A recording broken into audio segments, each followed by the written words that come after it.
स्वस्ति कंधा मनुचरे सूर्या चंद्रमसा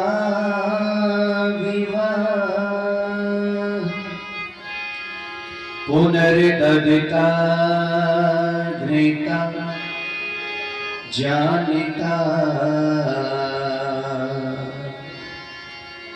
संग में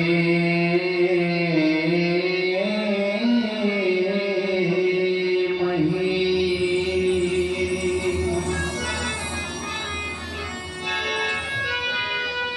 हक की सदाई है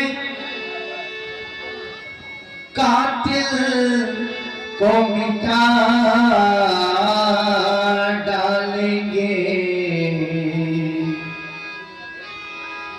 गर्दिश का वक्त भी आया तो बदल डालेंगे।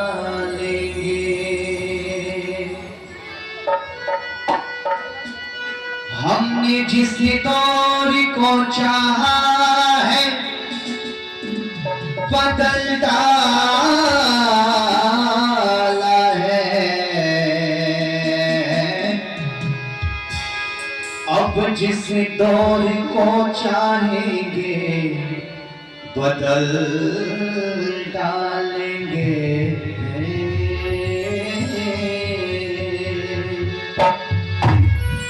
कि आज की रात फिर नहीं होगी,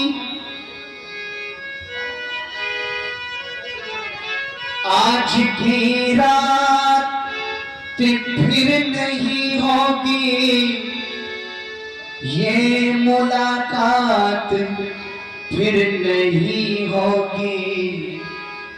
ऐसे बादल फिर भी आएंगे मगर ऐसी बरसात फिर नहीं होगी, ऐसी बरसात फिर नहीं होगी।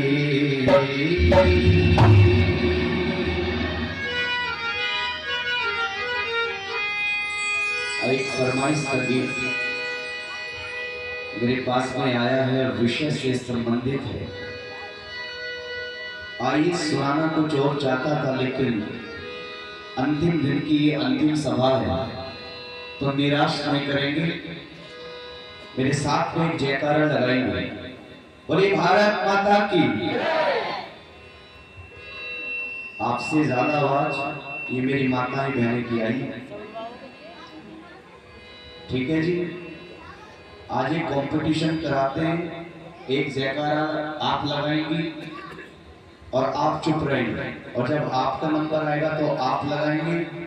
आज देखते हैं पेट्रोल इंजन में ज्यादा ताकत होती है डीजल इंजन में होती है।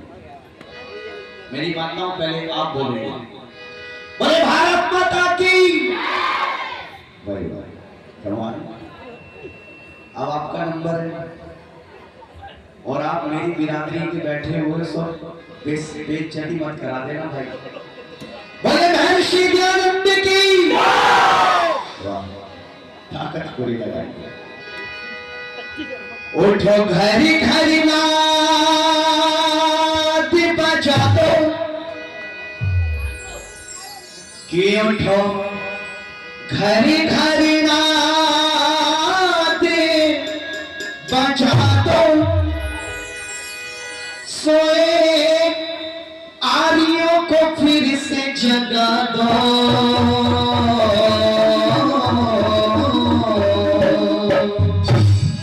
कितनी देर सुनना चाहते हैं आप? हाँ जी, आधा घंटा।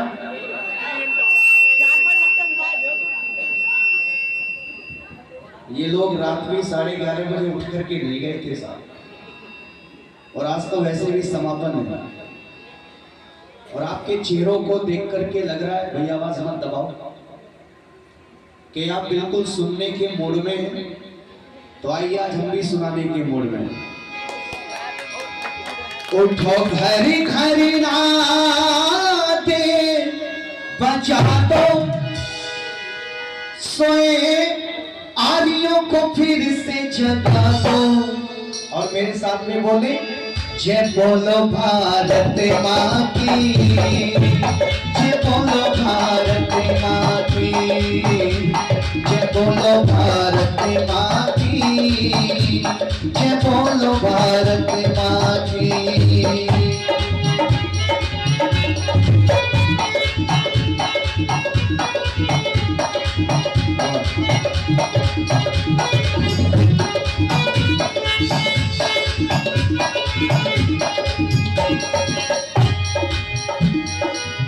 कथिति को माता को बचाना। एक बार मैं बोलूंगा, दूसरी बार आप बोलेंगे। कथिति को माता को बचाना। मेरे मुंह को ऐसे देख रहे थे, पहले कभी देखा नहीं। मेरी माता, आपको तो वैसे ही गोल्ड गिफ्ट दिया है परमपिता परमात्मा ने।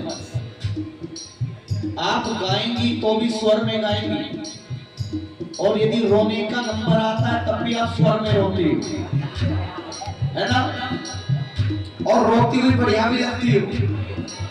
लेकिन यदि मेरा पुरुष वर्ग रोने लगता है तो दूसरा आदमी कहता है, भाई साहब क्यों चिल्ला रहा है, चुप हो जाए, तुम्हें काम छाड़ दी, है ना।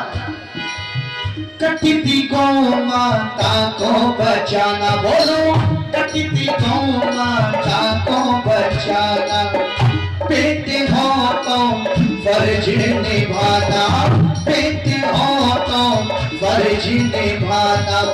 स्वर्ग से सुंदर भारत माँ को फिर से वो सम्मान दिलाना, फिर से वो सम्मान दिलाना, फिर से वो सम्मान दिलाना। वो हत्या को बंद करा दो, वो हत्या को बंद करा दो, सोए हिंदुओं को फिर से जगा दो। जय बोलो भारत माँ की, जय बोलो भारत माँ की, जय बोलो भारत माँ की, जय बोलो भारत माँ की।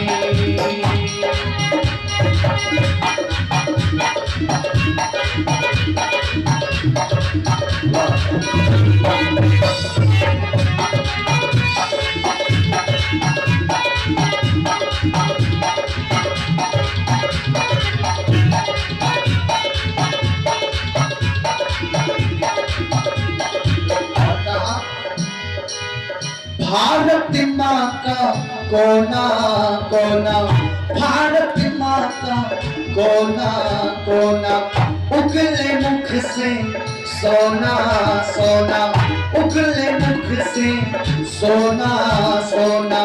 देख के इसकी हालत को कदम कदम में पड़ता रोना, कदम कदम पड़ता रोना, कदम कदम पड़ता रोना। आओ मिलकर कदम बढ़ा दो, आओ मिलकर कदम बढ़ा दो, सोए आवियों को फिर से जगा दो। जय बोलो भारत माँ की, जय बोलो भारत माँ की।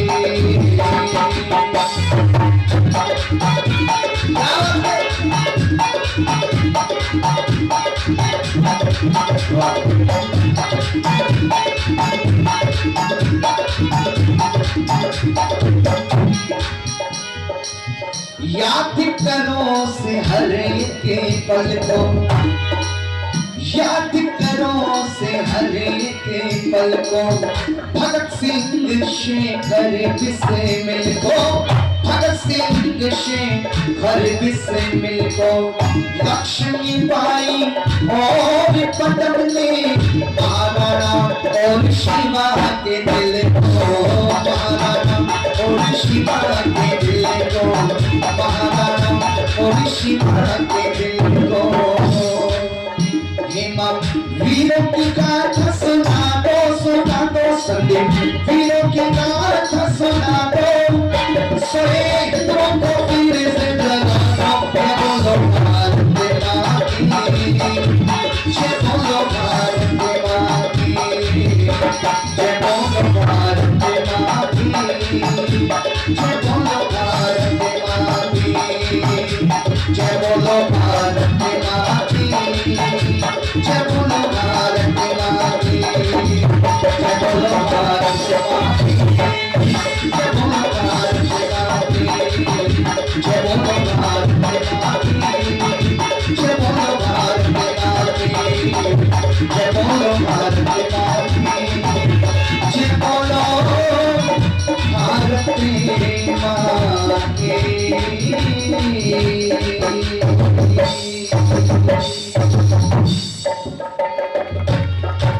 क्या भाई, एक बार ताली इन साथियों के लिए भी जोरदार बजाओ।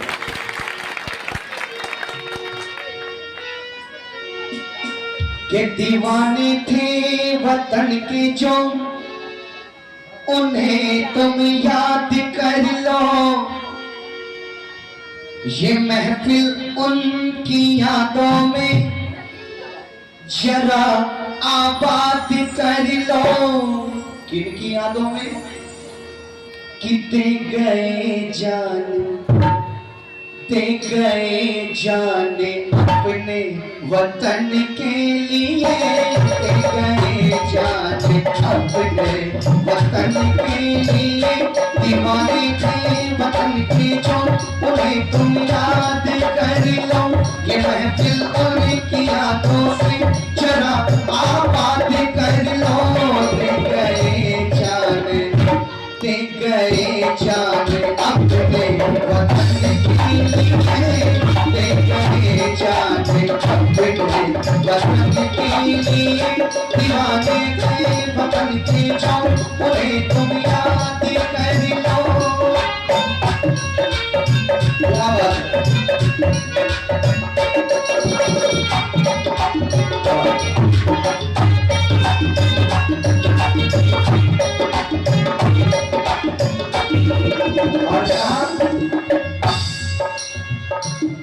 मैं सुनाऊं तुम्हें बात सुभाष की, मैं सुनाऊं तुम्हें बात सुभाष की। नेता बंगाली बाबू थे कहते जिन्हें, नेता बंगाली बाबू थे कहते जिन्हें। खून दो तुम मुझे, तू आजादी तुम्हें, खून दो तुम मुझे, तू आजादी तुम्हें। जिनका नारा जमाने में मशहूर था, भर दिया जोश लोगों के दिल में था वो, भर दिया जोश लोगों के सीने में वो। सोची अपनी का ही था, गठन कर गया, उसके डर से गए काप अंग्रेजी थे। बन गए चोहे बनते बड़े तेज थे, पर मिलाना, पर मिलाना तिरंगा कफन के लिए, पर मिलाना तिरंगा कफन के लिए। दीवाने थे वतन की जो, उन्हें तुम याद कर लो, ये महफिल उनकी यादों से चला आबाद कर लो। दे गए जाने अपने वतन के लिए, दे गए जाने अपने वतन के लिए।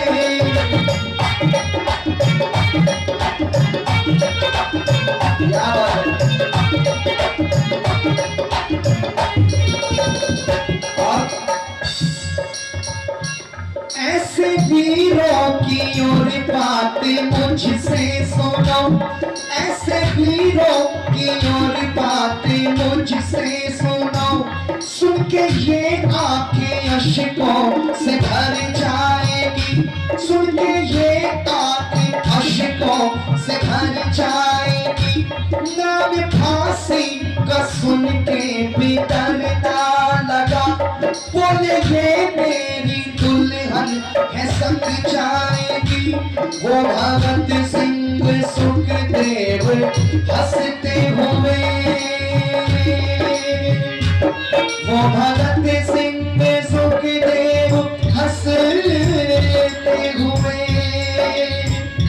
गीत गाते कदम आगे धरते हुए, राजगुरु और बिस्मिल हमें याद है, जानते थे जिन्होंने ते हंसते हुए, झुका साहिल झुका साहिल का सरवे कफन के लिए, झुका साहिल का सरवे कफन के लिए, दीवाने थे वतन के जो उन्हें तुम याद कर लो, ये महफिल उन्हीं की यादों से जरा आबाद कर लो, करे जाने अपने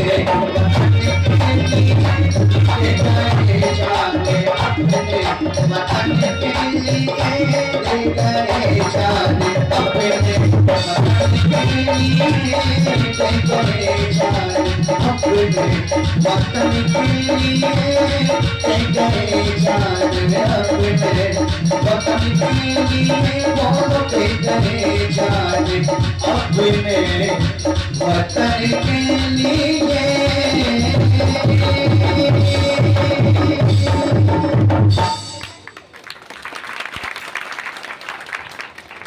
मंच पर उपस्थित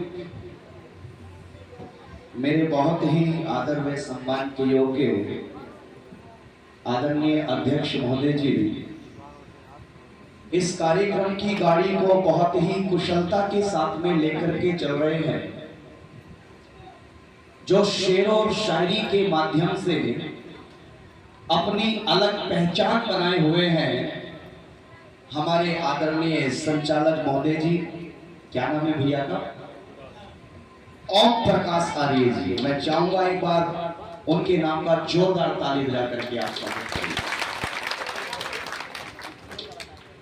आर्य जगत के उद्भट मनीषी, वेदों के विद्वान, जो बहुत सुंदर चर्चा मेरे से पहले राष्ट्रभक्ति और क्रांतिकारियों को लेकर के करके गए हैं आपके बीच में, स्वामी सच्चिदानंद जी महाराज बहुत सुंदर संगतिकरण मेरे साथ में करते हैं भाई अंकुर आर्य जी, रविंद्र आर्य जी, लक्ष्मी गार्गी, अनसुईया एवं मदालसा के समान पवित्र वंदनीय पूजनीय मातृशक्ति, भारत का भविष्य, नन्ही नन्ही मुस्कान वाले प्यारे बच्चे एवं मेरे हम उम्र नौजवान साथी, दब गए जो रेत में उन पत्थरों को याद कर लो।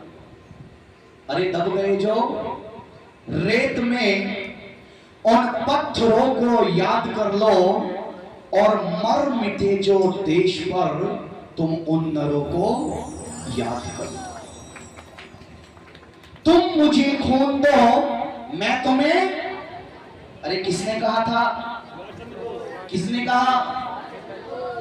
तुम मुझे खून दो मैं तुम्हें आजादी दूंगा, वीर बलिदानों का बदला अपनी तलवारों से लूंगा।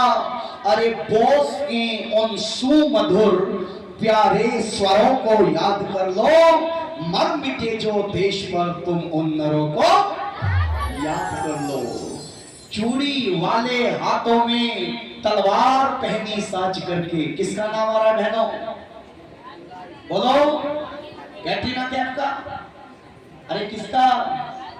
इनको सबके नाम पता है, सारी फिल्मी हीरोइनों के नाम पता होगा, लेकिन यदि मैं ये पूछ लूं किरणमयी कौन थी, पद्मावती कौन थी, नीरा नागनी कौन थी, तो आप नहीं बता पाएंगे। चूड़ी वाले हाथों में तलवार पहनी साज करके, अरे अब तो बता दो। बहुत सुंदर। चूड़ी वाले हाथों में तलवार पहनी साज करके, पुत्र दामोदर को अपनी पीठ पर झट बांध करके, और झांसी वाली रानी के उन खंजरों को याद कर लो, मर मिटे जो देश पर तुम उन नरों को याद कर लो। गुरुवर मिर्जानंद ने आजादी का पौधा लगाया। अरे गुरुवर मिर्जानंद ने आजादी का पौधा लगाया। ऋषिवर देव दयानंद की कृपा से पल्लवित हो लहराया और स्वामी श्रद्धानंद के उन मंत्रों को याद कर लो, मर मिटे जो देश पर तुम उन नरों को याद कर लो।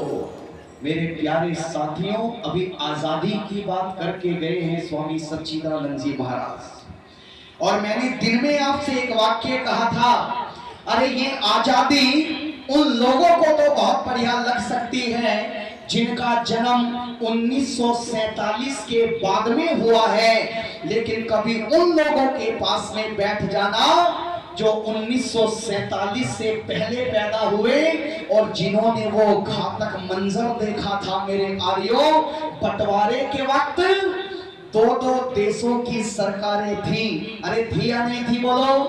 पाकिस्तान की सरकार और भारत की सरकार, दोनों सरकारों ने आश्वासन दिया था कि कहीं कुछ भी होने वाला नहीं है। अच्छा बताओ, उसके बाद भी 30 लाख लोगों का नरसंहार किया गया था। ट्रेनें लाशों से भरकर के आती रही लाहौर से अमृतसर तक, और लोगों ने हमें गीत सुनाए। कौन से गीत सुनाए?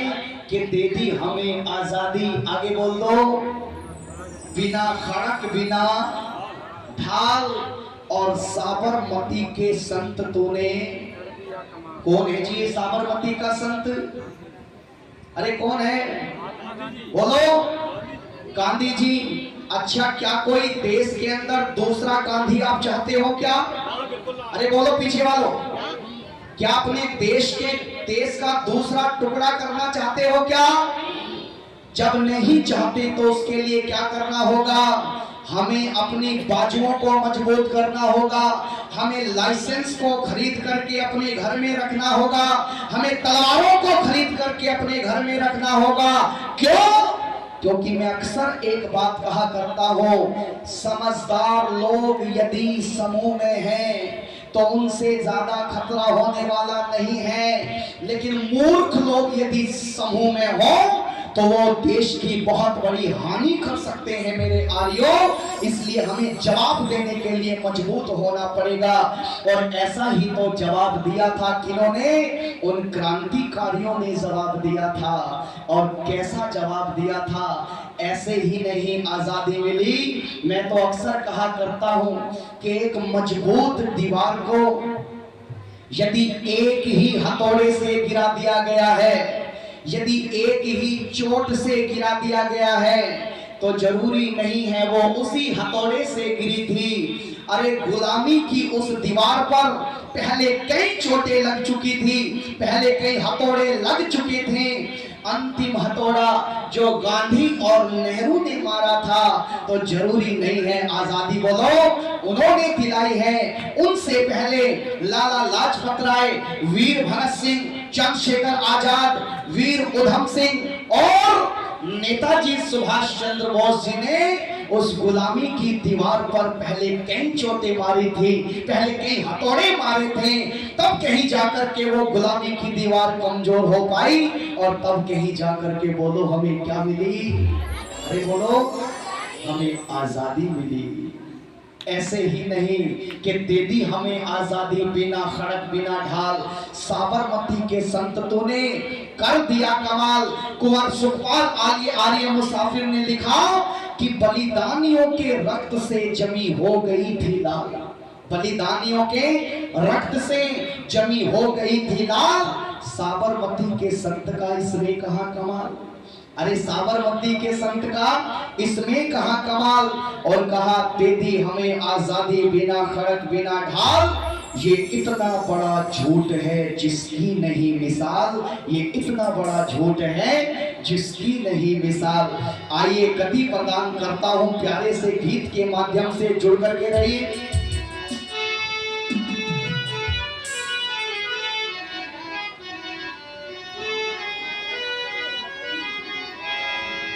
कि जिस देश के ऊपर वीरों ने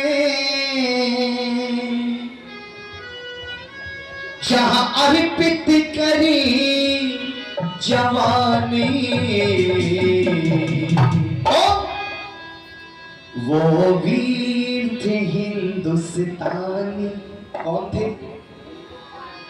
वो वीर थे हिंदुस्तानी, जहां आने बाने और मर्यादा का किया खून का पानी।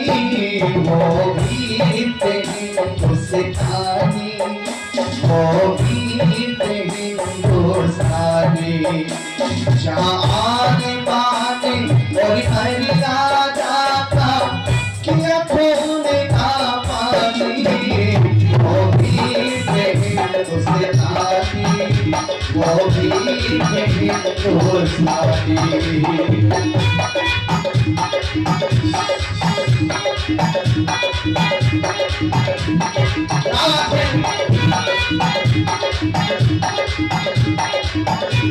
और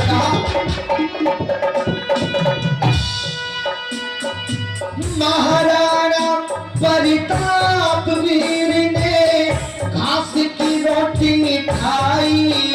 बोलो बोलो बोलो बोलो, महाराणा प्रताप वीर ने। भाई क्या नाम है इस बच्चे का? दूसरी बार आ रहा, नाम बोल देते हैं।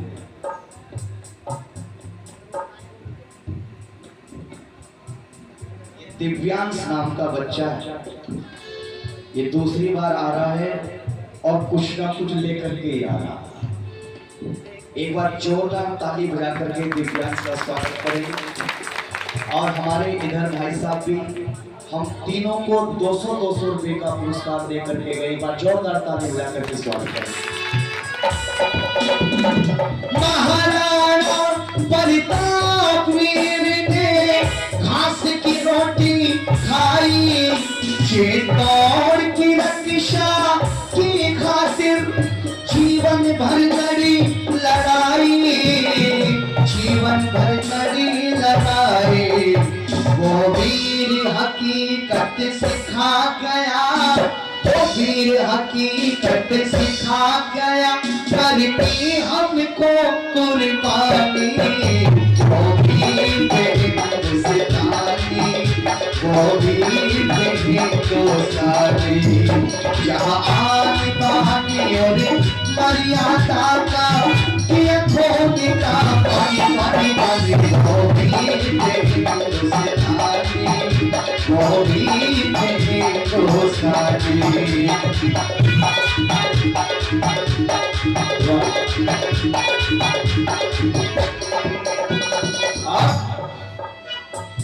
गुरु गोविंद सिंह ने धर्म की खातिर तन मन यहाँ लुटाया, अपने लाडले पुत्रों को दीवारों में छिलवाया, दीवारों में छिलवाया। वो वीर शिवाजी सिखा गया, वो वीर शिवाजी सिखा गया, करनी हमको कुर्बानी। वो वीर थे हिंदुस्तानी, वो वीर थे हिंदुस्तानी, जहां पानी और मर्यादा का किया खून का पानी। वो वीर थे हिंदुस्तानी, वो वीर थे हिंदुस्तानी, वो वीर थे हिंदुस्तानी, वो वीर थे हिंदुस्तानी, वो वीर थे हिंदुस्तानी, वो वीर थे हिंदुस्तानी, वो वीर थे हिंदुस्तानी, वो वीर थे हिंदुस्तानी।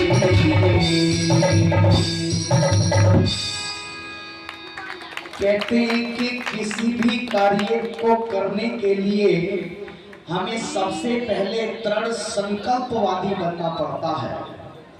और दृढ़ संकल्प लेकर के निकले थे कौन? नेताजी सुभाष चंद्र बोस। अच्छा, कौन सा संकल्प लेकर के निकले थे? कि हमें अपने देश को आजाद कराना है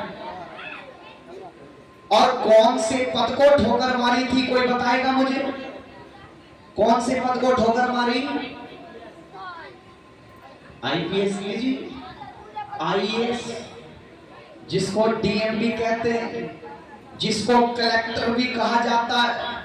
सन 1920 में नेताजी सुभाष चंद्र बोस जी ने अपने पिताजी को पत्र लिखा भारत के अंदर, और उस पत्र में क्या लिखा था?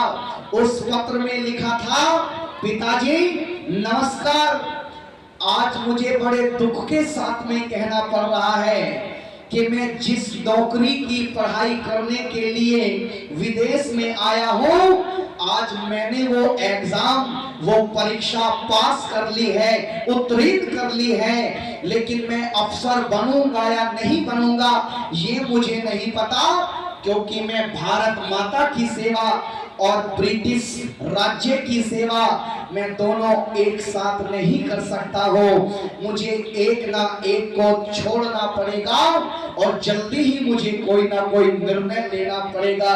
ये पत्र में लिखा और भेज दिया, और निर्णय क्या लिया? भारत मंत्री मॉन्टेग्यू के साथ में मिलकर के नेताजी सुभाष चंद्र बोस जी ने आईएएस की नौकरी को ठोकर मार दी मेरे आर्यों, इस देश के लिए।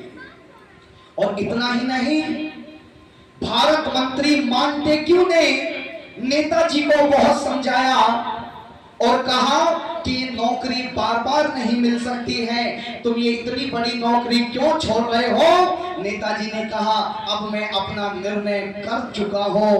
और मेरे साथियों, सर विलियम्स ड्यूक ने नेताजी के पिताजी को पत्र लिखा, और उस पत्र में लिखा कि आप अपने बेटे को समझाइए, ये नौकरियां इतनी आसानी से नहीं मिलती हैं। और नेताजी के पिता ने जो कहा, मेरे आर्यों, गर्व से सीना चौड़ा हो जाता है। नेताजी के पिताश्री ने कहा कि सुनो, मेरे बेटे ने जो फैसला लिया है, मैं अपने बेटे के इस फैसले को गौरव की दृष्टि से देखता हूं। यदि मेरा बेटा देश की सेवा करना चाहता है तो मैं अपने बेटे के इस फैसले के साथ में हूं, ये पिता ने कहा था। सर विलियम्स ड्यूक ने नेताजी से पूछा कि नौजवान, नौकरी तो छोड़ रहे हो, अच्छा कोई आजकल क्या कोई देश के लिए छोटी मोटी नौकरी को छोड़ सकता है क्या जी? क्यों मेरी माता, छोड़ देगा क्या? अरे आज तो एसएससी के एग्जाम के लिए होड़ लगी हुई है, हर एक व्यक्ति डीएम बनना चाहता है, कलेक्टर बनना चाहता है। लेकिन सर विलियम्स ड्यूक ने जब नेताजी से पूछा, नौजवान नौकरी तो छोड़ रहे हो, लेकिन एक बात बताओ, रोटी का क्या करोगे? नेताजी ने जो जवाब दिया था मेरे आर्यों, नेताजी ने कहा था, श्रीमान, मैंने बचपन से 2 आने रोज में गुजर करने की आदत डाल रखी है। अरे 2 आने तो मैं पैदा कर ही लूंगा अपने देश के लिए, भारत माता के लिए। अरे ये नौकरी तो बहुत छोटी सी बात है, यदि मुझे अपने प्राणों की भी आहुति देनी पड़े तो मैं हंसते हंसते फांसी के फंदे पर चढ़ जाऊंगा। ये थे नेताजी सुभाष चंद्र बोस मेरे आर्यों, और जुगत लगाते हैं किससे मिलने की? अपने देश को आजाद कराने के लिए एक व्यक्ति से मिलने का प्रोग्राम बनाया, और वो व्यक्ति कौन था? जर्मनी के अंदर मिलना चाह रहे थे। अरे अब तो बता दो, आवाज नहीं, देखो बड़े बोल नहीं रहे, और ये देखो बच्चे कितना अच्छा उत्तर दे रहे हैं। क्या नाम था जी उनका? हिटलर से मिलने का प्रोग्राम बनाते हैं और बहुत जुगत लगाते हैं, प्रयास करते हैं। और ये जो जर्मनी का हिटलर था ना, ये कोई साधारण व्यक्ति नहीं था। अच्छा, मोदी जी कोई साधारण व्यक्ति है क्या? क्या कोई भी व्यक्ति इनसे मिल सकता है क्या जाकर के? नहीं मिल सकता। ठीक उसी प्रकार जर्मनी के तानाशाही थे वो हिटलर, और नेताजी सोच रहे हैं अगर मैं एक बार हिटलर से मिल लूं तो ये मेरा देश आजाद हो जाएगा, वो मेरी बहुत मदद करेंगे। कहते हैं कि जो व्यक्ति कुछ करने का, कुछ करने की हिम्मत लेकर के निकलते हैं तो उनको जीत अवश्य मिलती है। नेताजी जब जर्मनी में गए तो जर्मनी में जाकर के मेरे साथियों बहुत प्रयास किया गया। बहुत प्रयास करने के बाद में एक दिन अपॉइंटमेंट मिल गया। किसका?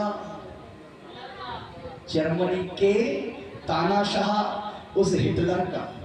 अरे क्या नाम था उस हिटलर का? क्या नाम था? अरे बोलो, जो बताएगा उसे ढोलक इनाम में दे करके जाऊंगा। भैया तुम दूसरी खरीद ले। अरे नवदिया वालों, हिटलर तो हमने बहुत सुना है, लेकिन हिटलर का असली नाम? और मेरी माताओं बता दो, ढोलक आपके बजाने के काम आएगी। नहीं पता? हमारे संचालक महोदय जी ने नाम बताया। उस व्यक्ति का नाम था एडोल्फ हिटलर। जो पढ़ने वाले बच्चे हैं वो नोट करें इस बात को। क्या नाम था? Adolf Hitler. और नेताजी जाकर के बैठ जाते हैं ड्राइंग रूम में और इंतजार कर रहे हैं। किसका? हिटलर के आने का इंतजार कर रहे हैं। और जब इंतजार कर रहे थे, नेताजी सोफे पर बैठे हुए हैं। इतने में ही एक 6.5 फीट का नौजवान यूनिफॉर्म पहन करके आता है और नेताजी से आकर के कहता है, हेलो, आई एम हिटलर, बताइए मैं तुम्हारी क्या मदद कर सकता हूं।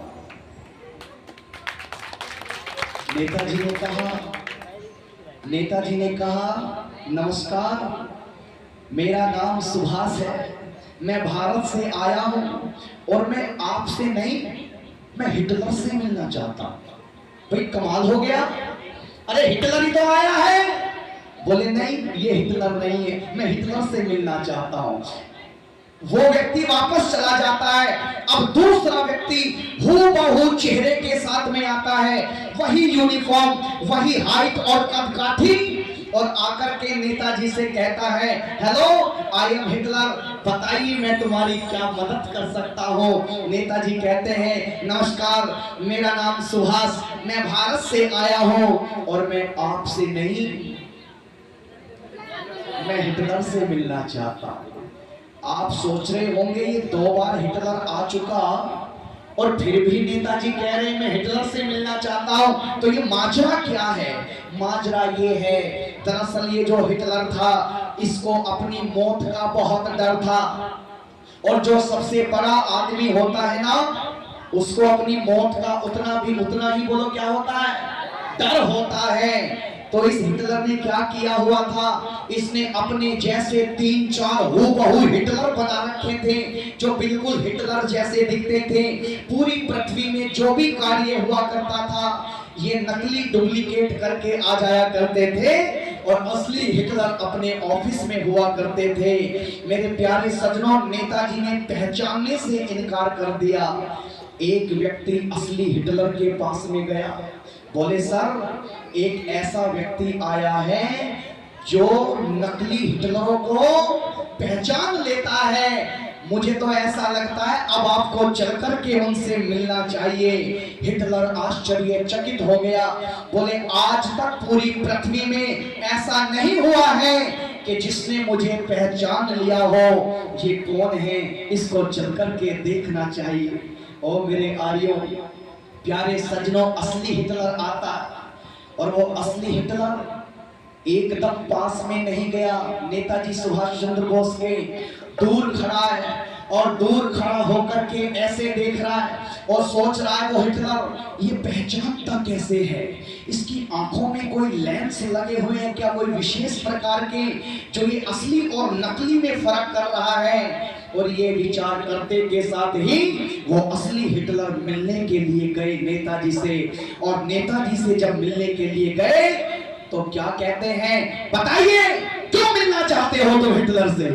और तभी नेताजी अपनी कुर्सी से खड़े हो जाते हैं और कुर्सी से खड़े होकर के कहते हैं, धन्यवाद हिटलर साहब, जो आज आपने मुझे मिलने का ये शुभ अवसर प्रदान किया। कमाल हो गया।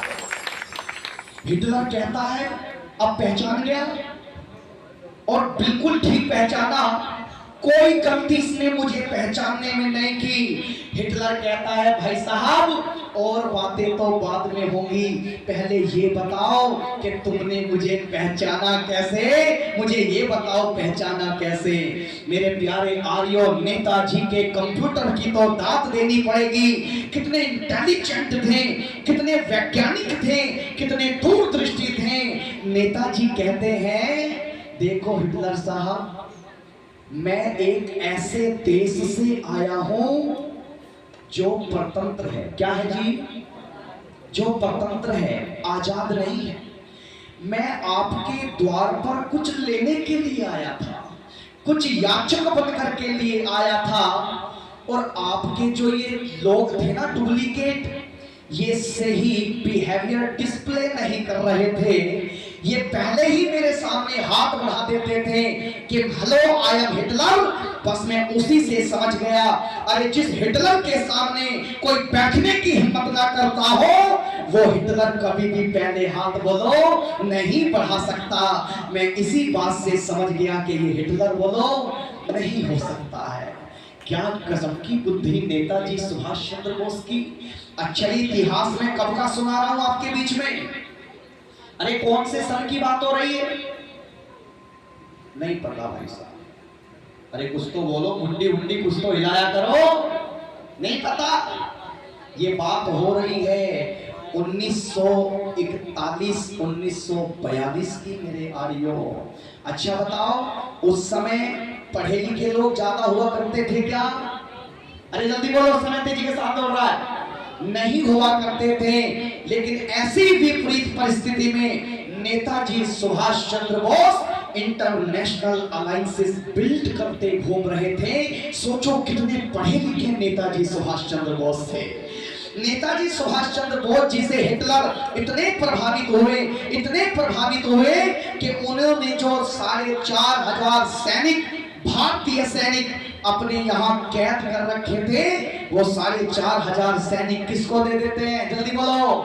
नेताजी सुभाष चंद्र बोस को दे देते हैं। और नेताजी सुभाष चंद्र बोस उनको कहां भर्ती कराते हैं, कहां ज्वाइन कराते हैं? अरे बोलो, आजाद हिंद, आजाद हिंद फौज में भर्ती कराते हैं। ये बात मैं इसलिए कह रहा हूं, अरे चाहते तो नेताजी सुभाष चंद्र बोस भी आराम की जिंदगी जी सकते थे, ऐशो आराम की जिंदगी जी सकते थे।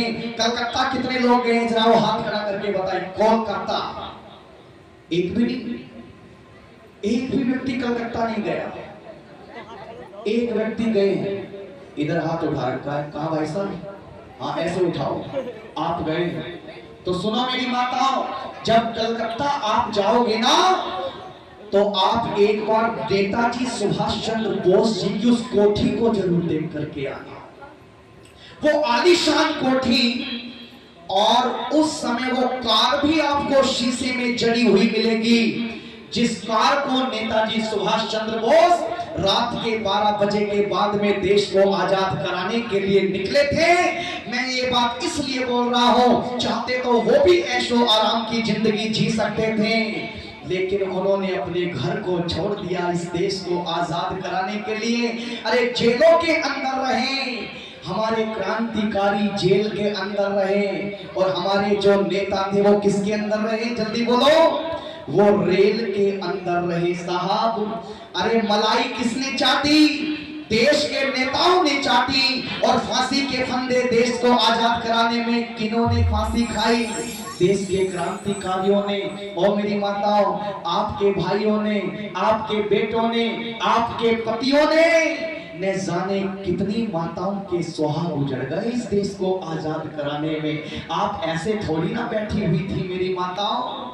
और आज भी ये स्थिति है। मैं तो अक्सर कहा करता हूं कि ये जो आज हमारे सैनिक, हमारे किसानों के बेटे जो हमारी रक्षा करते हैं बॉर्डर पर, क्या वो भगत सिंह से कम है क्या जी? अरे बोलो, क्या वो चंद्रशेखर आजाद से कम है क्या?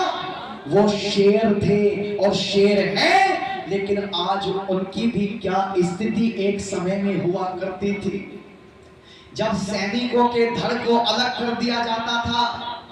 हर रोज टेलीविजन में आप खबर सुनते थे, आज इतने सैनिक मारे गए, आज इतने सैनिक मारे गए। अच्छा बताओ, क्या आपको आज भी सुनने में आती है क्या कि हमारे सैनिक मारे गए? बोलो, आज खबर सुनने में नहीं आती। क्यों?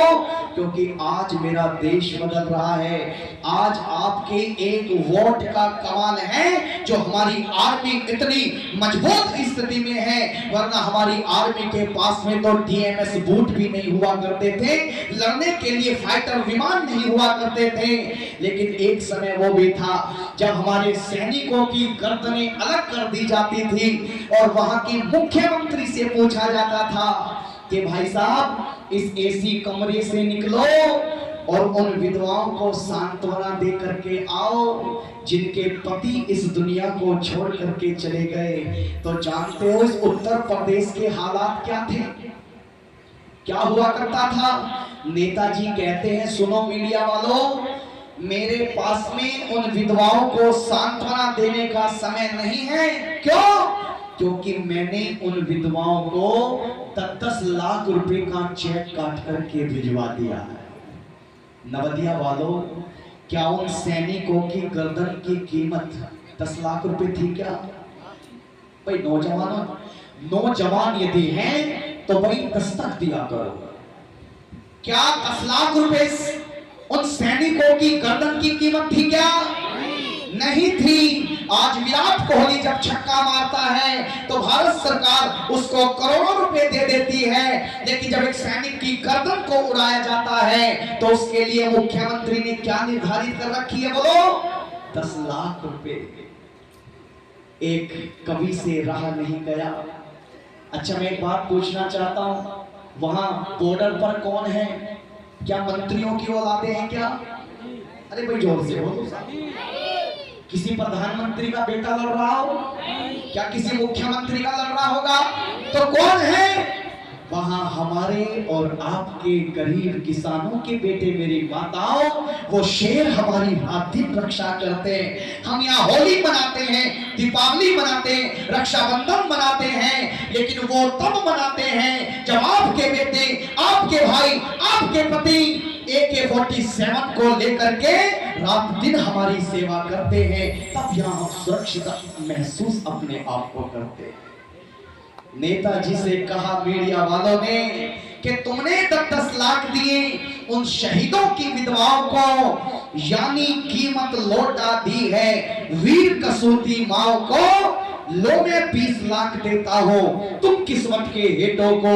अरे हिम्मत है तो लड़ने भेजो मंत्री अपने बेटों को, हिम्मत है तो लड़ने भेजो मंत्री अपने बेटों को। इसलिए हमारे सैनिक जेलों में भरते चले गए और वो नेता बोलो रेलों के अंदर मजे काट रहे हैं। बड़ा पुराना गीत है और हो सकता है वो गीत आपने सुना भी हो, पर्सन से फिट बैठ गया। आइए आनंद लीजिएगा कि ये कैसा गजब है।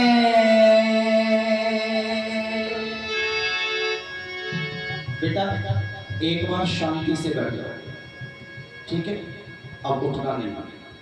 संचालक मोदी जी ने कहा था हमारे यहाँ के बच्चे बहुत बढ़िया हैं, तो ये एक अच्छी छवि मैं यहाँ से लेकर के जाऊं, कहीं ऐसा ना हो कि मेरे मन में ये रह जाए कि बच्चे बहुत खराब हुए। अब उठेगा तो नहीं कोई? पक्का? कि ये कैसा गजब है, ये कैसा सितम है, जिस देश के ऊपर जो सीने पे देश के ऊपर जो सीने पे खा मर की गोलियां, उनके बलिदानों की नेता बोले रहे हैं, बोले ये ऐसा गजब है, ये कैसा सितम है, ये कैसा गजब है, ये कैसा सितम है।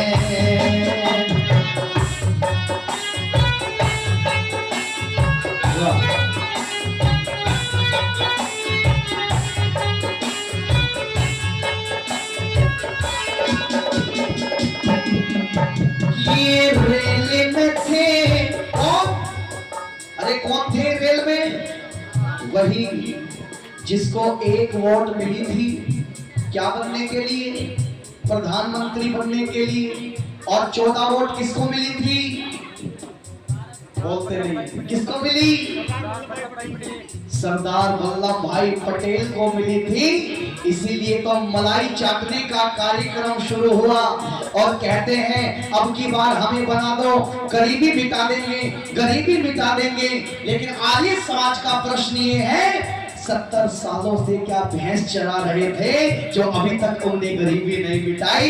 और अब फिर ये गांधी परिवार मलाई चाटने के लिए झूठ पे झूठ बोले जा रहा है, झूठ पे झूठ बोले जा रहा है। ओ मेरे आर्यों, यदि अब की बार चूक गए ना तो कोई आपकी वकालत करने के लिए यहाँ उपस्थित नहीं होगा।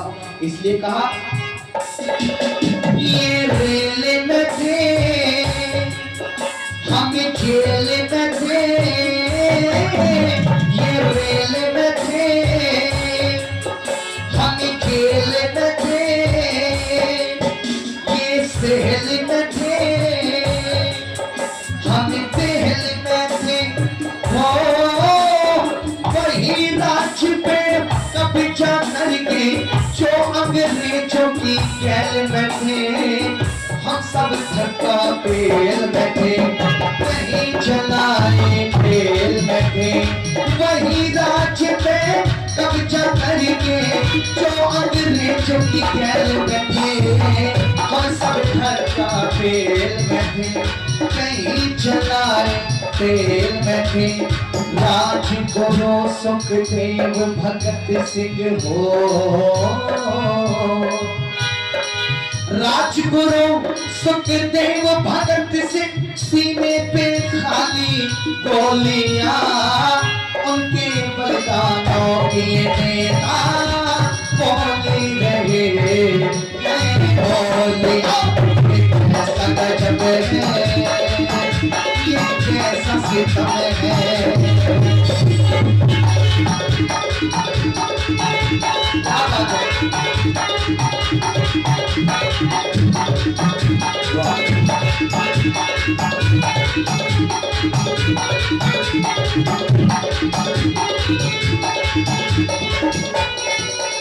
और एक उधम था, वो क्या कम था। हो एक उधम था, वो क्या कम था। मानो यम था, आइटम बम था। हो बाप का बदला लेके छोटा उसी बहादुर सादम था। 21 वर्ष का मातम था, उसको यही रंज गम था। पिता का बदला लेके छोटा उसी बहादुर का दम था। 21 वर्ष का मातम था, उसको यही रंज गम था। लंदन में जा करके जिसने लंदन में जा करके जिसने खेली खून से होलियां, उनके बलिदानों की नेता बोली रहे बोलियां। ये कैसा गजब है, ये कैसा गजब है, कैसा गजब है, ये कैसा गजब है।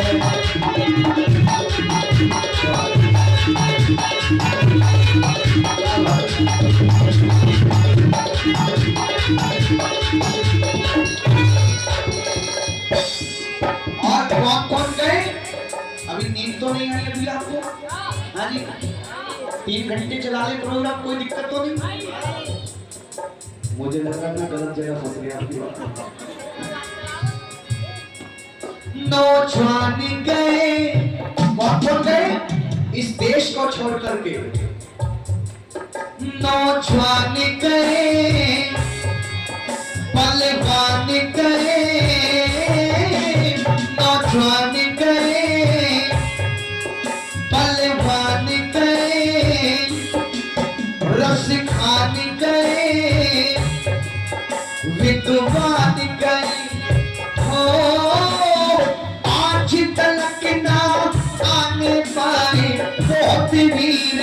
अंडे मान गए, करजो छावर जान गए, अरे छोड़ के हिंदुस्तान गए। आज तक ना आने पाए बहुत वीर अंडे मान गए, करजो छावर जान गए, अरे छोड़ के हिंदुस्तान गए। एक मारा मारा फिरा बेचारा हो, एक मारा मारा फिरा बेचारा, वो सुभाष लेके झोलिया, उनके बलिदानों की नेता बोली रहे, मैं बोलिया ऐसा गजब है, ये कैसा सितम है, ऐसा गजब है, ये कैसा सितम है। जियो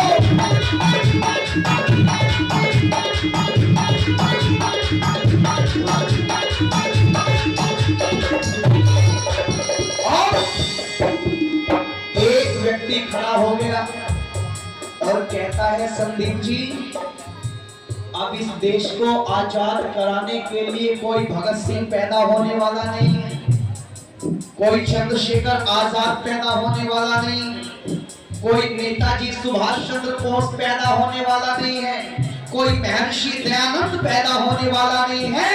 अरे वो समय दूसरा था जब हमारी माताएं वीरों को जन्म दिया करती थी, अब तो वीरों ने जन्म लेना ही बंद कर दिया है।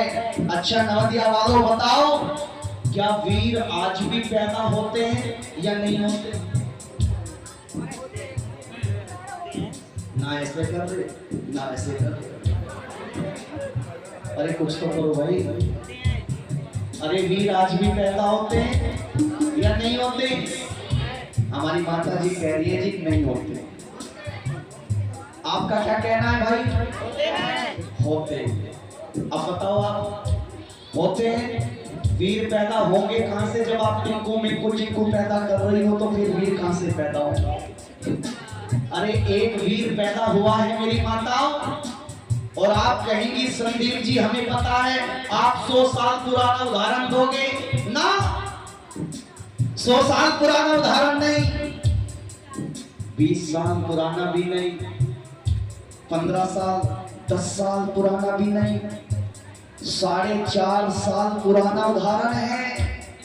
अरे आपकी वीर कोक ने एक शेर को पैदा कर दिया जो पाकिस्तान में जाता है और पाकिस्तान के जहाज को तोड़ मरोड़ करके मात्र 48 घंटों में बागा बॉर्डर पर वापस आ जाता है। अरे बताओ उस वीर का क्या नाम है मेरी माताओं? नहीं पकड़ पाए। अरे टेलीविजन वगैरह देखते हो नहीं देखते? देखते हैं ना। ये तमंचा तो सबके पास में हैगा, लिए बैठे हो ना, तो भाई साहब इसका लाभ उठाया करो, न्यूज देखा करो। उस वीर का क्या नाम है? वीर अभिनंदन। अच्छा बताओ शेर था या नहीं था? बोलो। जब पाकिस्तान में गया तो भटक गई दिशा, पूछा भैया पहले मुझे ये बताओ मैं कहाँ हूँ, कौन से देश में हूँ? तो इन हरामी पाकिस्तानियों ने झूठ बोल दिया। क्या बोला? कि तुम तो भारत की सीमा में हो। अच्छा भारत की सीमा में हूँ? बोले हाँ। बोले यदि मैं भारत की सीमा में हूँ तो जरा बोल दो मेरे साथ में भारत माता की। भाई साहब आपको नहीं कह रहा, वो तो अभिनंदन कह रहा था। बोले बोलो मेरे साथ भारत माता की जय, लेकिन किसी ने नहीं बोली।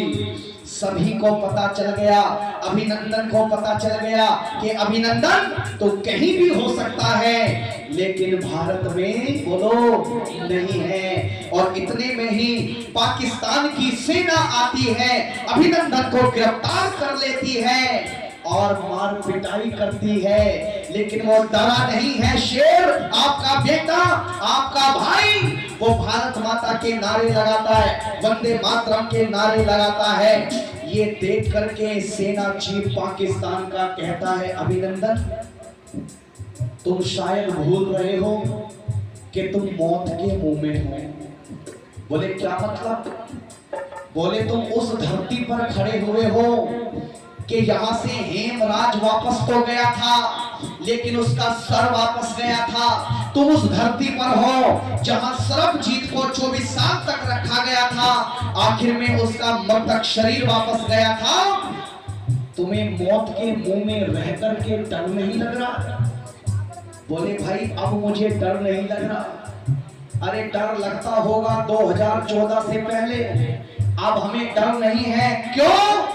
क्योंकि अब दिल्ली की गद्दी पर कोई हिजड़ा नहीं बैठा हुआ है, कोई नामर्द नहीं बैठा हुआ है। अरे तुम मुझे कुछ करके तो दिखाओ, तुम्हें पता चलेगा लड़ाई किसको कहते हैं। मेरी माताओं, डर क्या होता है? अगले ही 48 घंटों में अभिनंदन को पाकिस्तान की सेना कहां छोड़ने के लिए आ गई थी? अरे बोलो, भारत उस बाघा बॉर्डर पर छोड़ने आ गई थी। ये तो थी केंद्र सरकार की ताकत। और आज इस 24 करोड़ जनता वाली स्टेट में, इस राज्य में, यदि आज चारों तरफ शांति बनी हुई है तो ये श्रेय किसको जाता है? अरे बोलो, किसको? मोदी जी को नहीं जाता साहब। मोदी जी तो सेंट्रल में है। यहाँ भी आपने एक लाल बहादुर शास्त्री को बिठा रखा है। और किनको बिठा रखा है?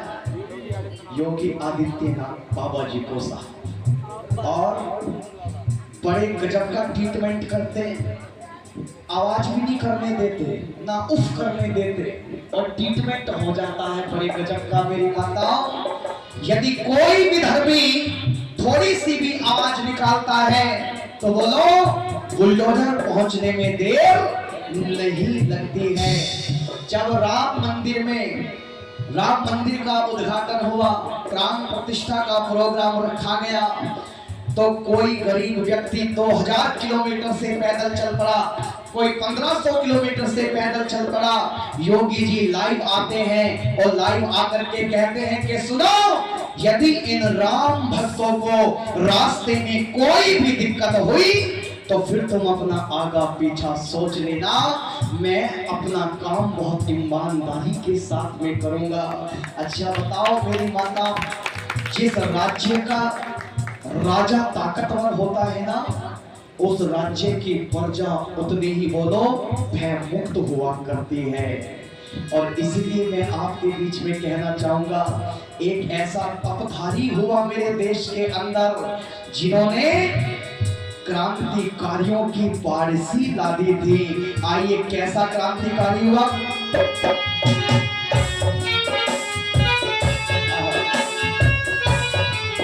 कौन? तपधारी था, सदाचारी था, हो तपधारी था, सदाचारी था, हितकारी था, बलकारी था, हो आजादी की नींव रखी वो तो दयानंद ब्रह्मचारी था, सच्चा देश पुजारी था, देश धर्म हितकारी था। आजादी की नींव का पत्थर दयानंद से ब्रह्मचारी था, सच्चा देश पुजारी था, देश धर्म हितकारी था। हेमचंद्री के लाल बहादुर, हेमचंद्री के लाल बहादुर अपने हाथ से खोलिया, उनके बलिदानों की नेता बोली रहे हैं, बोलिया। ये कैसा गजब है, ये कैसा सितम है, ओ ये कैसा गजब है, ये कैसा सितम है। जिस देश के ऊपर जो सीने पर, देश के ऊपर जो सीने पर खाता मर की गोलियां, उनकी बलिदानों की नेता बोली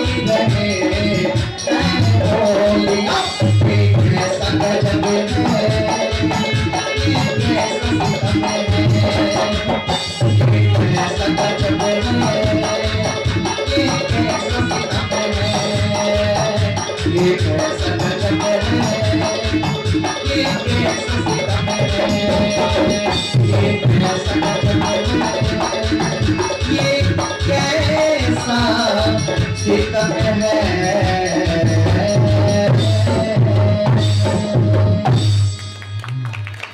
आज खामोश रहे तो कल सन्नाटा छाएगा।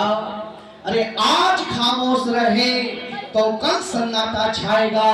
आग लगेगी हर बस्ती में, याद दयानंद आएगा, याद दयानंद आएगा। मेरे साथियों, ये विषय तो बहुत लंबा है और निर्धारित समय हमारे 11 बजे का था और मुझे चूंकि आगे कार्यक्रम में भी निकलना है, 6 घंटे का हमारा रास्ता भी, और इन दोनों में से गाड़ी चलाना भी किसी को नहीं आता, ये भी मुझे झेलना है। तो सच में इस गांव में आकर के नवाबगंज में तो मैं आया हूं, लेकिन इतनी गर्मी में भी इतनी गजब की उपस्थिति आप लोगों की देख करके मन गदगद हो जाता है। और वास्तव में जब कभी हम कम उपस्थिति को देख करके निराशा का भाव कई बार आ जाता है ना। शहरों में जब आप जाओगे, और शहरों में भी जब दिल्ली की मैं बात करूं, तो जानते हो वो सुनने वाले कितने लोग रहते हैं? कितने? एक बार मुझे बुला दिया दिल्ली में, बोले संदीप जी आपको आना है। मैंने कहा जी हमारा तो आने का ही काम है, आ जाएंगे। तो हम चले गए पूरी टीम को लेकर के। मैंने कहा जी विषय बता दो। और बुलाने वाले कौन थे? 3 व्यक्ति थे मुझे बुलाने वाले। कौन कौन? आर्य समाज के 70 साल के प्रधान जी, 75 साल के मंत्री जी और 80 साल के कोषाध्यक्ष। मैंने कहा संदीप गलत जगह आ गया। मैंने कहा जी बताओ क्या सुनाऊं? बोले सुनाना क्या है, हमने आपके YouTube पर बहुत बढ़िया बढ़िया राष्ट्रभक्ति के गीत सुने, राष्ट्रभक्ति के गीत सुनाओ। मैंने कहा आपके बीच में राष्ट्रभक्ति सुनाओ? बोले हाँ। मैंने कहा 16वां संस्कार पढ़ दूं तो कैसा रहेगा? मजा आ जाएगा। बोलेंगी राष्ट्रभक्ति सुनाओ। मैंने भाई अंकुर जी से कहा, मैंने कहा भाई फंस तो गए, राष्ट्रभक्ति सुना देते हैं, क्योंकि जब आई गए हैं तो कुछ ना कुछ तो करना पड़ेगा। मेरी माताओं 1.5 घंटा राष्ट्रभक्ति के भजन सुनाए, और जब पहला भजन शुरू हुआ ना तो तीनों बुढ़ों की गर्दनें हिलनी चालू हो गई। और जब गर्दन हिलनी चालू हो गई तो हमें लगा कि भाई इनको मजा आ रहा है, इनको आनंद आ रहा है। मैंने कहा अंकुर जी थपक और बढ़िया लगाओ। गर्दनें और जोर जोर से हिलने लगी। मैंने भी हारमोनियम को थोड़ा तेज बजाना शुरू किया और तेज गर्दन हिलने लगी। लेकिन जब 1.5 घंटे बाद पसीना पसीना हम तीनों हो गए और हमने अपने साज-बाज को बंद कर दिया, और चक्कर तो तब हम काट गए, ढोलक बंद होने के बाद में भी गर्दन हिल रही थी। मैंने कहा भाई ये क्या मामला है? तो मुझे पुरोहित ने बताया कि संदीप जी पहले मेरे से पूछ तो लेते, अरे ये गर्दन आपके भजनों पे नहीं हिल रही थी, अरे ये तो कमजोरी में हिल रही थी। मैंने कहा भाई पहले हमें बता देते। भाई बाबूजी की फरमाइश आई है। बोले जी एक व्यक्ति ने मेरे से कहा, वाह आज इनकी तिजोरी भी खुल रही है, 3 दिन से पता नहीं कहां थे। एक व्यक्ति ने कहा संदीप जी आज तो आपका अंतिम दिन है, बढ़िया सा सुना देना। मैंने कहा भाई साहब अंतिम दिन होगा तेरा, मेरा अंतिम दिन नहीं, मुझे तो आगे भी कार्यक्रम में जाना है। तो आइए, समय तेजी के साथ में दौड़ रहा है वेस्टर्न लवोगी, और बाबूजी की फरमाइश है मेरे चैनल को आप सब्सक्राइब करें। ये फोन किन किन लोगों के पास है? जरा आज उपस्थिति बढ़िया रही, आज इतने लोगों के पास में फोन है। अंकित जी हाँ, और माता आपके पास भी तो होगा है ना? तारा मेहता का उल्टा चश्मा कहाँ देखती हो? मोबाइल में। तो एक काम कर लेना, YouTube को खोलना। अरे खोल लोगी, और YouTube पे जाकर के एक नाम सर्च करना है, कौन सा? संदीप आर्य गिल। क्या करोगे? बस वहां में मुस्कुराता हुआ आपको नजर आ जाऊंगा, और वहां क्या करना है आपको? उसको सब्सक्राइब करना है, और उसके बाद घंटी को दबाना है, और उसके बाद उसको शेयर भी करना है ना? तो थोड़े सब्सक्राइबर बढ़ेंगे और मेरे जो उपदेश है, जो भजन है, वो आप तक प्रतिदिन पहुंचा करेंगे। आइए प्यारा सा गीत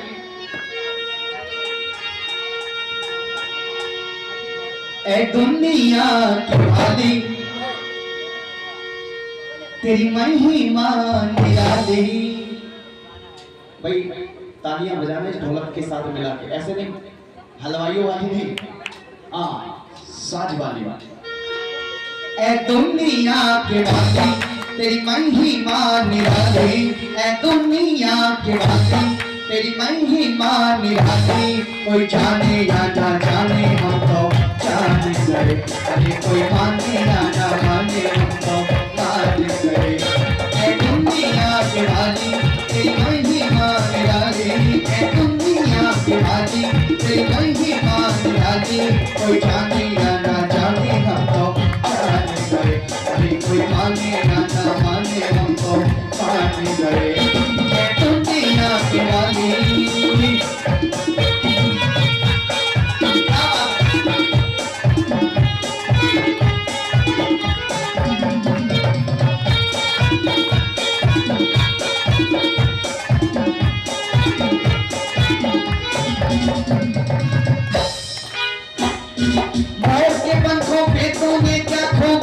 चित्रकारी।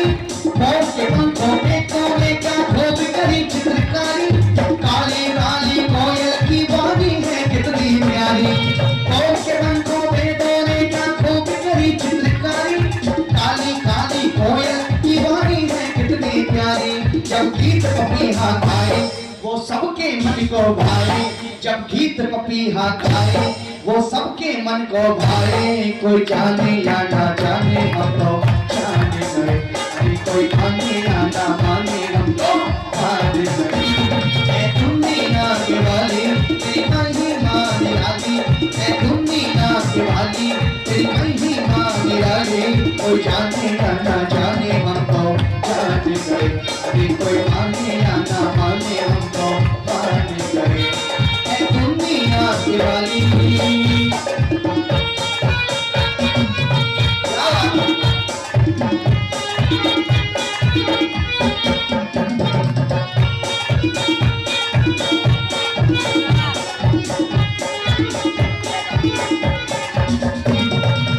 समंदर इतना गहरा कहीं पे गिरी बनाया, कहीं समंदर इतना गहरा कहीं पे गिरी बनाया।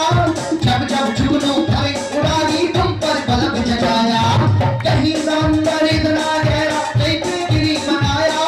जब जब जुगनू भाई उड़ारी तुम पर बल्ब जगाया। कैसी रचना है परम पिता परमात्मा ने। ये जुगनू देखा है क्या माता, कैसा होता है जुगनू? अरे बोलो। हाँ ये बच्चा कह रहा है जी टिमटिमाता, लाइट जलती। तो बच्चों क्या आपने उस छोटे से जीव के अंदर क्या कोई पावर बैंक लगा देखा क्या? कोई सेल लगी हुई देखी हो, कोई तार लगी हुई देखी हो? लेकिन उसके बाद में भी ये क्या होता है? ये टिमटिमाता है, ये लाइट जलती है। अरे कितने गजब का ये जीव है। सोनू और सोनू के पापा एक ही मच्छरदानी में लेटे हुए थे, और जैसी गर्मी यहाँ पड़ रही है ना नदिया में है, अगर फर्श पे रोटी बनाना शुरू कर दो तो रोटी फूल करके आएगी, इतनी गर्मी पड़ रही है। सोनू और सोनू के पापा एक ही मच्छरदानी में लेटे हुए थे। भैया थोड़ी देर, एक सेकंड बस 2 मिनट में बात समाप्त कर रहा हूं। देखो मैं भूल गया क्या कह रहा था। वाह इसका मुझे लगा सोनू नाम है, या तो इसके पापा का नाम सोनू है, इसका नाम सोनू है। पिताजी ने कहा बेटे मच्छरदानी चारों तरफ से दाब लेना, कहीं ऐसा ना हो रात को कोई मच्छरदानी के अंदर आ जाए और हमें सोने भी ना दे, इसलिए मच्छरदानी को दाब लेना। इस सोनू ने जिंदगी में इस जुगनू को कभी नहीं देखा था, इस टिमटिमाते हुए जीव को कभी नहीं देखा था। अच्छा मेरी माताओं, मैं कभी कभी सोचता हूँ आप लोग साबुनदानी में क्या रखती हो? साबुन, सीधी सी बात है। श्रृंगारदानी में, तो जब साबुनदानी में साबुन है, श्रृंगारदानी में श्रृंगार का सामान है, तो फिर मच्छरदानी में यहाँ उल्टा है। यहाँ कौन है? यहाँ व्यक्ति आदमी लौटा रहता है। पिताजी ने कहा बेटे मच्छरदानी को ठीक से दाब लेना, लेकिन रात 12 बजे के बाद में मच्छर तो नहीं आया, कौन घुस आया? वो जुगनू घुस आया। इस जुगनू को देख करके वो सोनू डर जाता है और डर करके कहता है, पिताजी पिताजी क्या बात है, तू सारा दिन मुझे परेशान करता है, अब रात्रि में भी तू मुझे सोने नहीं दे रहा है, क्या हुआ? बोले पिताजी खड़े होकर के देखो, मच्छर टॉर्च लेकर के हमें ढूंढ रहे हैं, हम कहाँ लेके हो रहे हैं। वारे परम पिता परमात्मा, मेरे ईश्वर की नकल कोई साइंटिस्ट नहीं कर सकता। ये मेरी माताएं कहाँ चली? बस 2 मिनट 2 मिनट 1 मिनट, बैठ जाओ जल्दी, बैठ जाओ। अरे बहन बैठ जा, अरे इनको बिठाओ जल्दी, बिठाओ बिठाओ, मामला खराब हो जाएगा। क्या सांप आ गया? मेंढक? अच्छा मेंढक को गुस्सा आ गया, बोले मेरा तो जिक्र ही नहीं हो रहा। यहाँ जुगनू का जिक्र हो रहा है, मेंढक का जिक्र क्यों नहीं हो रहा? वाह भाई वाह, मेंढक सब हमें कमाल कर दिया, मेंढक का कमाल।